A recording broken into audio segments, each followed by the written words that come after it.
Welcome back to your favorite sound on YouTube, Misfit FM. As always, it's your favorite Misfit checking back in after a long time. It's been about maybe 2 months since I last uploaded a YouTube video onto this platform, but sorry for the wait. It's been a long time coming. The name has been changed. The Troubled Misfit is dead. Misfit FM has been born, aka still same old Steven here. But thank you for still supporting the page. I appreciate it. Don't worry. This time, the third time's a charm. I will not fade away into the existence of death.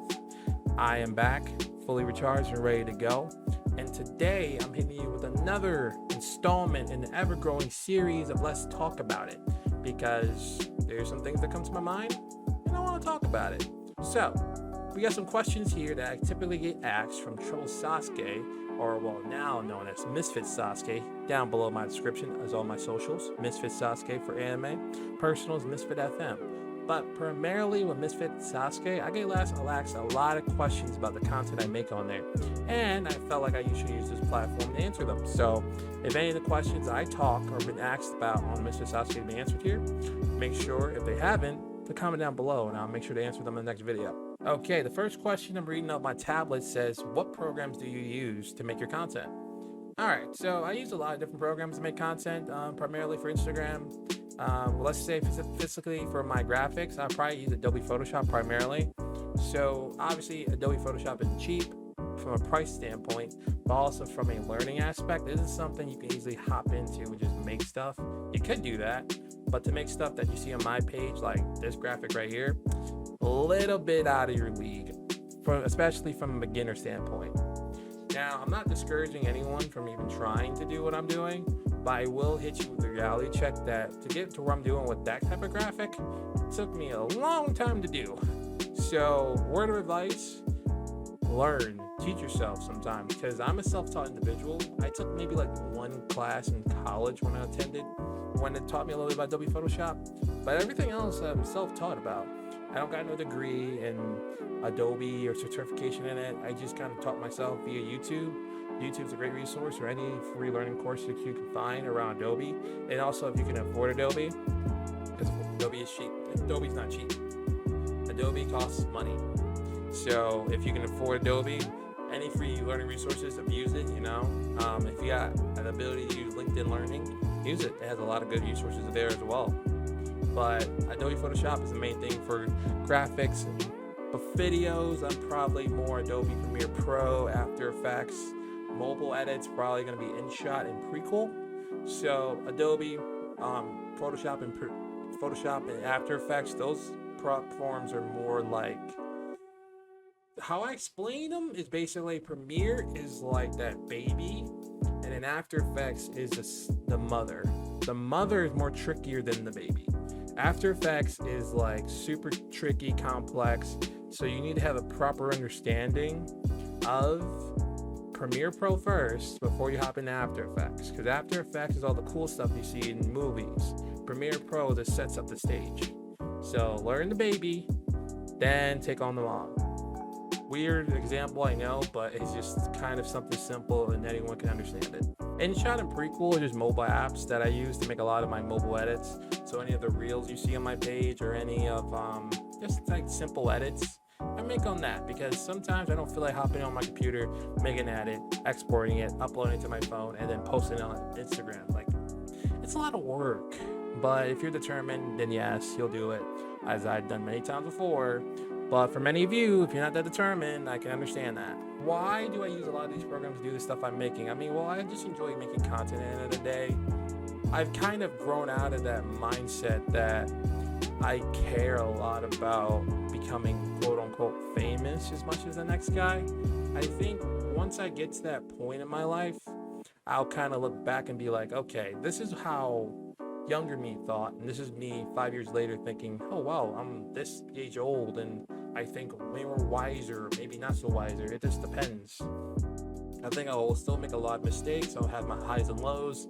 By the end of the day, I won't live with any regret, because what I've learned is this one quote I got from a movie recently that I was watching was a lot of people worry too much about where they want to be instead of losing sight, well, more specifically losing sight of where they are in the moment.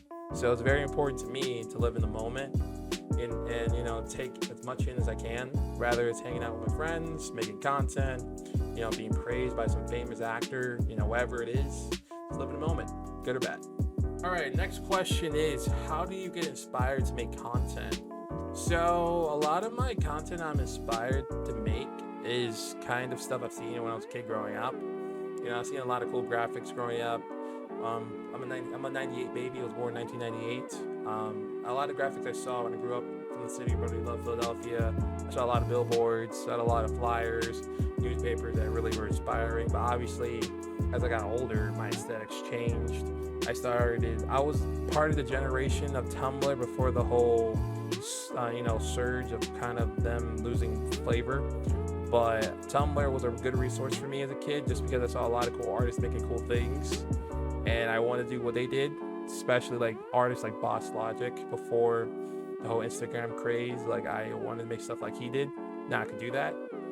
I think also platforms like Pinterest and Behavance, like those platforms helped me a lot in making the stuff I make today. A lot of the stuff I'm inspired by depending on the theme. I made themes inspired from Miami vibes, 1980s. I've made themes inspired by city pop. Now I'm making themes that in the future inspired by places like Seoul, South Korea, which is currently on right now. Misfit Sasuke, Drifting in Seoul, which is one of my favorite themes. I think I got a lot of favorite themes, so I'm gonna have to work on that. But Drifting in Seoul is my current theme right now. Misfit Sasuke is a really aesthetic appealing theme I've made, kind of just talking about me drifting away in the Seoul nights and just seeing the different vibes of Seoul versus day and night. And now, sometime next year we will explore cyberpunk aesthetics. So it's gonna be really fun. It's fascinating. But to be able to talk about that is mainly because of being inspired by those aesthetics that I found through resources like Pinterest, Behavance, and Tumblr. Okay, next question is, how do you set up your posts? Okay, so a lot of my posts are mainly set up due to the great help of a Word document and then making a template ahead of the theme.